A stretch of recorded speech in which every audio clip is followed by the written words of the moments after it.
اسی دوران اسلحہ بردار موٹر سائیکل سواروں کو میرے گھر اسلام آباد بھیج دیا جاتا ہے. وہاں پہ میرے لوگ آتے ہیں تو ان کو ریڈ زون کے راستے فرار کیا جاتا ہے. ڈپلومیٹک انکلیو اور پرائم منسٹر آفس کے اوقف سے یہ نکل جاتے ہیں. یہ کہاں پہ جاتے ہیں؟ پھر ایف آئی آر کیوں درج نہیں ہوتی؟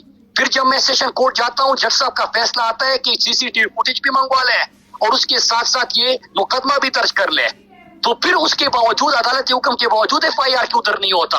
یہ ڈپلومیٹک انکلیو اور پی ایم آفس کے حکم میں کون سے دفاتر ہے؟ ان کے لیے چوکیاں, پولیس چوکیاں کیسی کھولی جاتی ہے؟ ان کے لیے ناکے کیوں کھولی جاتے ہیں؟ اور میں نے ویڈیو بھی پوسٹ کی جب وہ بھاگ رہے ہیں, جس راستے بھاگ رہے ہیں, لیکن اس کے باوجود ایف آئی آر درج نہیں ہوتا. پھر اس کے بعد ایک اور فیز آتا ہے. فیز یہ آتا ہے کہ جب اسی دوران ارشد شریف کی شہادت کے کیس کو میں سپریم کورٹ میں جب پیش ہوتا ہوں, میں جب میں پیش ہوتا ہوں تو اسی دن بھی سرحد پار والے سامنے آتے ہیں یا ملک کے اندر سے لوگ سامنے آتے ہیں. تو ارشد شریف کی شہادت کے کیس میں پیش ہونے کے بعد یہ چہرے کیوں سامنے آتے ہیں؟ اس میں کیوں مارنے کی بات ہوتی ہے؟ اس میں کون سا جرم کیا ہے, کیا قصور کیا ہے؟ ایک صحافی تھا, ملک کے لیے کام کرتا تھا, نیشنل نیریٹو کو آگے لے کے جاتا تھا, پاکستانی قوم کی آواز تھا, پاکستانی قوم کو متحد کرنے کی پہچان تھا, ایمان مضبوط تھا, بک نہیں سکتا تھا, کڑا ہوتا تھا, لڑتا تھا اپنے ملک کے لیے, اپنے لوگوں کے لیے. تو جب وہ شہید ہوا تو اس کے دوران صرف یہ چیز نہیں ہوتی کہ دم کیا, اس میں ایک اور کام کیا جاتا ہے کہ ٹی وی پہ بریکنگ نیوز چلائی جاتی ہے اور کچھ مخصوص صحافی کہتے ہیں کہ مراد تو جے ٹی میں پیش نہیں ہوا. بھائی میں نے 10-11 صفحات کا اپنا سٹیٹمنٹ دیا اور اس میں 200 صفحات کے قریب میں نے اینیکسچر جمع کیے ہیں. میں ایک دفعہ نہیں 2 دفعہ جے ٹی میں پیش ہوا, میں ایک دفعہ نہیں ہر پیشی پہ ارشد شریف کے گیا. تو پھر یہ پروپیگنڈا کیوں جاتا ہے؟ اسی دن پھر میرے سامنے لوگ کیوں آ جاتے ہیں؟ ادھر فیلڈنگ کیوں سٹ کی ہوتی ہے؟ تو یہ بھی سوال ہے. تو مسئلہ جو آپ نے تھریٹس کا پوچھا تھا کسی کال کا, صرف یہاں تک بات محدود نہیں ہے. ان سے سوال کرتا ہوں تو وہ سامنے آتے ہیں, ان سے سوال کرتا ہوں تو یہ سامنے آتے ہیں. لیکن زندگی اور موت اللہ کے ہاتھ میں ہے. جب تک اللہ نے لکھا ہوا ہے کسی کا باپ بھی کچھ بال بھی بیکا نہیں کر سکا. مراد بھائی آج یہاں وہ تھریٹس کی ہم نے بات کی, آپ پر مقدمات بھی بہت سارے قائم ہیں, دہشت گردی کے ہیں, بغاوت کے ہیں. صرف اسلام آباد کی حدود تک آپ کے اوپر غالباً 8 مقدمات ہیں. تو یہ مقدمات بھی قائم ہو رہے ہیں جو آپ 8 مقدمات جو آج اسلام آباد ہائی کورٹ میں جمع کیا ہے, صرف 8 مقدمات, اور اس میں دفعات آپ دیکھیں کہ کتنے دفعات ایک ایف آئی آر کے اندر ہے. یہ صرف اسلام آباد کی آپ بات کر رہے ہیں, پنجاب اور باقی حصوں میں ابھی ہمیں ملے گی کہ کتنی دفعات ہے.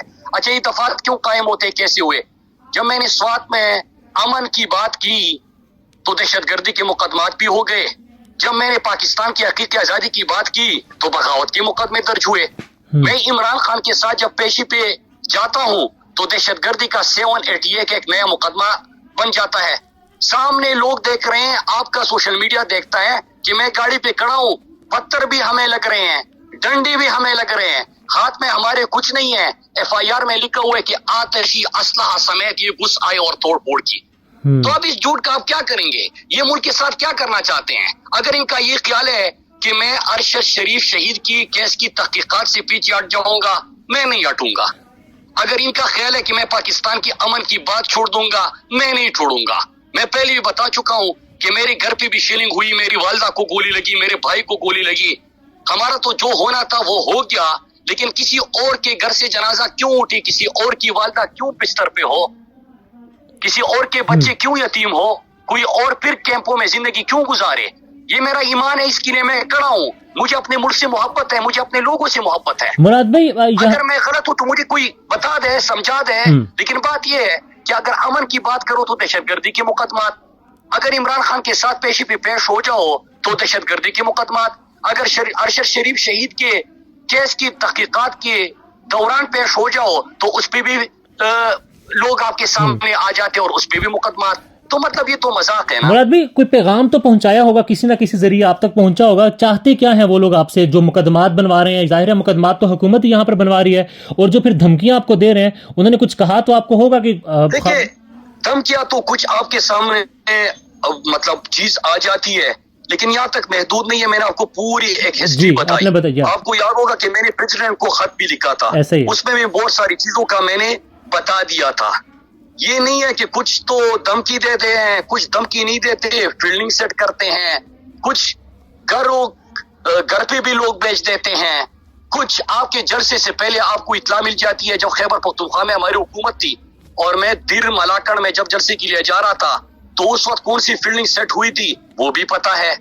تو مطلب یہ آپ کو انفارمیشن بھی مل جاتی ہے، چیزیں بھی مل جاتی ہے. لیکن تھریٹس کا میں نے ذکر اس لیے کیا آپ کے سوال کے اوپر کہ صرف سرحد پار نہیں ہے، لہٰذا میرے پاکستانیوں اور جمال آپ باقی سمجھدار ہیں. آپ بہت کلوزلی فالو کر رہے ہیں ارشد بھائی کے کیس کو. ارشد شریف شہید جو ہیں ہمارے پاکستان کے شہید ہیں.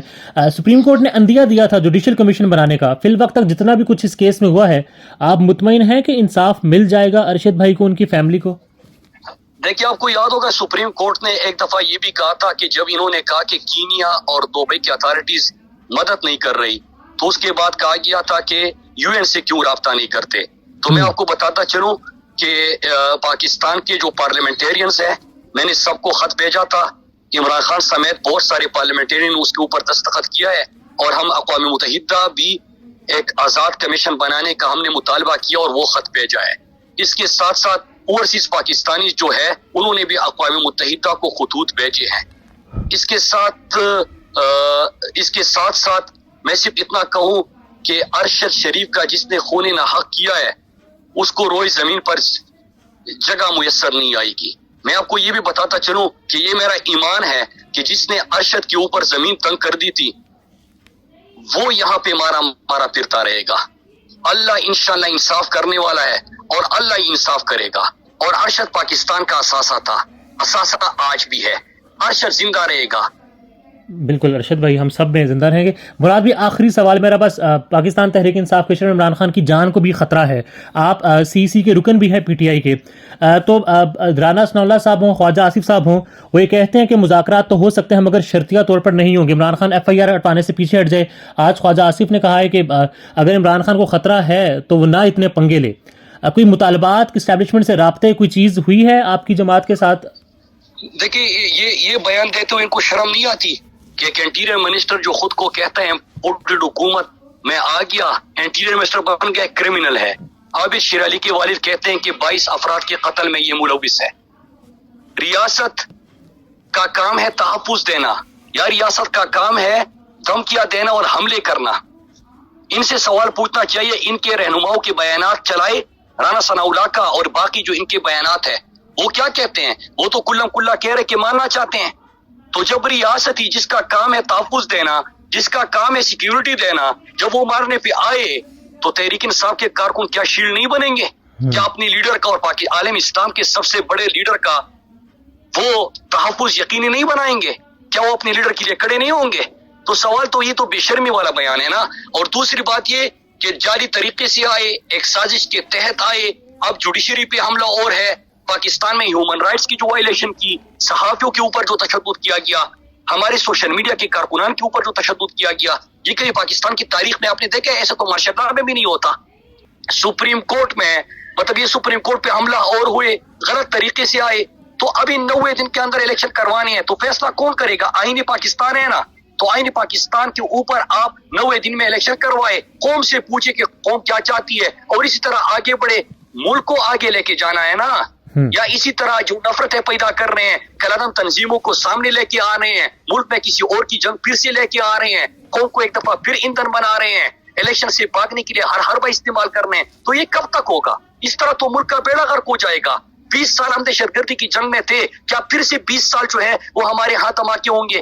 یہاں پہ پھر کھیل کے میدان جو ہے وہ ویران ہو جائیں گے، یہاں پہ پھر یونیورسٹیاں بند ہو جائے گی، پھر سے ایک اے پی سی ہوگا اور ہمارے 100 سے زیادہ بچے جو ہیں وہ شہید ہوں گے. اسی طرف لے کے جانا ہے؟ نہیں لے کے جانا نا. کون چاہے گا؟ یہ صرف کرمنلز چاہیں گے جو کہ ایک مافیا بیٹھا ہوا ہے. تو وہ تو فیصلے نہیں کریں گے نا کہ کبھی آئین معطل کر دیا، کبھی قانون معطل کر دیا، کسی کو اٹھاؤ یہاں سے اٹھا کے ادھر لے جاؤ، کسی کو ننگا کر دو، کسی کو اوپر تشدد کر دو، کسی کو مار دو، اس کو جلا دو. اس طرح تو ملک نہیں چلتا نا.